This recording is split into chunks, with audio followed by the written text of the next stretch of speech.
కరీంనగర్ జిల్లా కాంగ్రెస్ ఇన్ఛార్జ్ పై వేటు ఖాయమైందా? ఇటీవలే పార్టీకి వ్యతిరేకంగా డీసీసీ కార్యాలయంలో ప్రెస్ మీట్ పెట్టడమే అందుకు కారణమా? జిల్లా ఇన్ఛార్జ్ పురమల్లు శ్రీనివాస్ చేసిన కామెంట్స్ ను పార్టీ సీరియస్ గా తీసుకుందా? అందుకే ఆయనకు షాకాజ్ నోటీసులు జారీ చేశారా అంటే అవుననే సమాధానం వస్తోంది. ఇంతకీ పురమల్లు శ్రీనివాస్ పార్టీకి వ్యతిరేకంగా ఏం మాట్లాడాడు? పార్టీ అధిష్టానం ఎందుకు సీరియస్ అయింది? What's the story?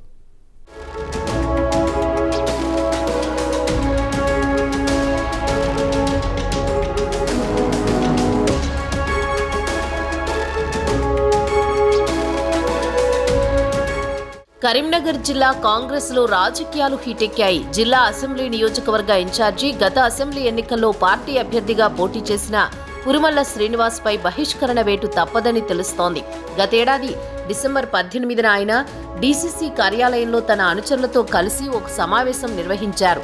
ఈ సమావేశంలో పీసీసీ అధ్యక్షుడు మహేష్ కుమార్ గౌడ్, బీసీ సంక్షేమ రవాణా శాఖ మంత్రి పొన్నం ప్రభాకర్, మంత్రి శ్రీధర్ బాబు, జిల్లా ఇన్ఛార్జి మంత్రి ఉత్తమ్ కుమార్ రెడ్డి, డీసీసీ అధ్యక్షుడు కవంపల్లి సత్యనారాయణ, పార్లమెంటు నియోజకవర్గ ఇన్ఛార్జి వి రాజేంద్రరావుపై అనుచిత వ్యాఖ్యలు చేశారని, దీంతో ఆయనపై చర్యలు తీసుకోవాలని పార్టీ నాయకులు కొందరు క్రమశిక్షణా కమిటీకి ఫిర్యాదు చేశారు.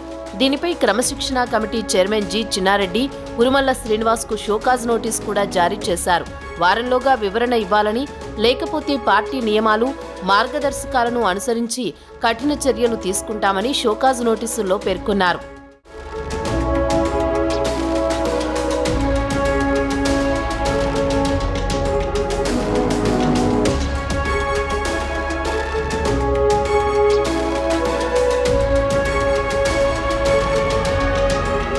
పురుమల్లు శ్రీనివాస్ పార్టీ గీత దాటారని, అందుకే ఆయనకు గత సోమవారం నాడు షోకాజ్ నోటీసులను జారీ చేశారు. క్రమశిక్షణ committee chairman doctor G Chinnareddy DCC అధ్యక్షుడికి ముందస్తు సమాచారం ఇవ్వకుండా ఆయన కార్యాలయంలో సమావేశం నిర్వహించడంతో పాటు పీసీసీ అధ్యక్షుడు, మంత్రులు డీసీసీ అధ్యక్షునిపై ఘాటైన వ్యాఖ్యలు చేయడాన్ని తప్పుబట్టారు.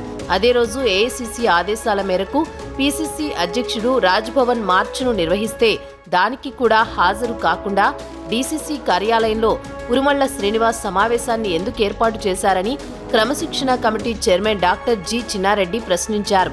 పార్టీ వ్యతిరేక కార్యక్రమాలకు పాల్పడవద్దని క్రమశిక్షణ కమిటీ పదే పదే హెచ్చరిస్తున్నా పురుమల్లు శ్రీనివాస్ మాత్రం తన వైఖరిని మార్చుకోవడం లేదన్నారు.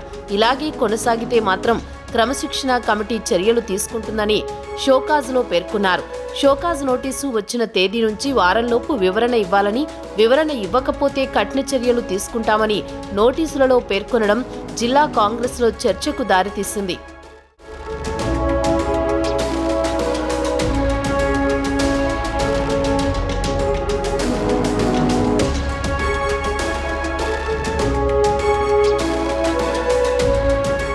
అసెంబ్లీ ఎన్నికల్లో ఎవరూ ఊహించని విధంగా పురుమల్ల శ్రీనివాస్ రంగప్రవేశం చేసి కరీంనగర్ నియోజకవర్గ కాంగ్రెస్ అభ్యర్థిత్వాన్ని పొందారు.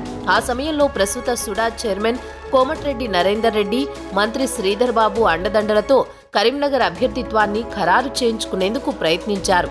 పురుమల్ల శ్రీనివాస్ ముఖ్యమంత్రి రేవంత్ రెడ్డి సోదరుడితో ఉన్న సాన్నిహిత్యంతో ప్రయత్నాలు ప్రారంభించగా కోమటిరెడ్డిని వ్యతిరేకించిన మంత్రి పొన్నం ప్రభాకర్ ఆయన వైపే మొగ్గు చూపించారు. దీంతో పురుమల్ల శ్రీనివాస్ అభ్యర్థిత్వం ఖరారై పోటీ చేశారు. అయితే మొన్నటి అసెంబ్లీ ఎన్నికల్లో పురుమల్ల ఓడిపోయాక దీంతో ఆయనకు నియోజకవర్గ ఇన్ఛార్జి బాధ్యతలను పార్టీ అప్పగించింది.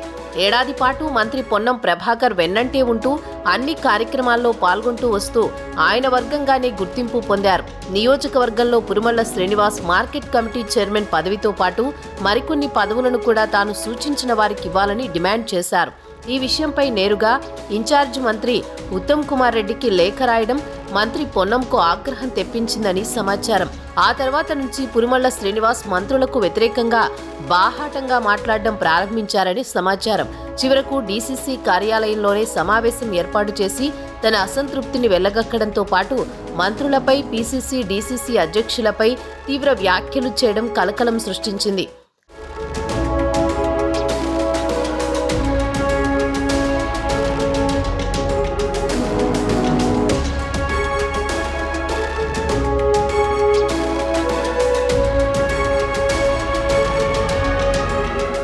ప్రధానంగా మంత్రి పొన్నం ప్రభాకర్ను టార్గెట్ చేసి మాట్లాడిన కొన్ని అంశాలు పార్టీలో ఆయనను అప్రతిష్ట పాలు చేసేవిగా ఉండడంతో విషయం సీరియస్గా మారింది.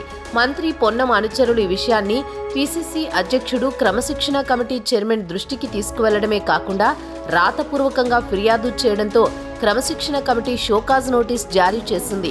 వారం రోజుల్లో వివరణ ఇవ్వాలని, గడువు ఇచ్చినా పార్టీ క్రమశిక్షణను ఉల్లంఘించవద్దని పదే పదే సూచించినా మార్పు రావడం లేదని షోకాజ్లోనే పేర్కొనడంతో ఆయనపై ఇక వేటు తప్పదనే అభిప్రాయమే పార్టీ వర్గాల్లో బలంగా వ్యక్తమవుతోంది. ఒకవేళ పురుమల్లపై పార్టీ బహిష్కరణ వేటు వేస్తే అసెంబ్లీ నియోజకవర్గ ఇన్ఛార్జ్ ఏమవుతారన్నది ఇప్పుడు పార్టీలో చర్చనీయాంశంగా మారింది.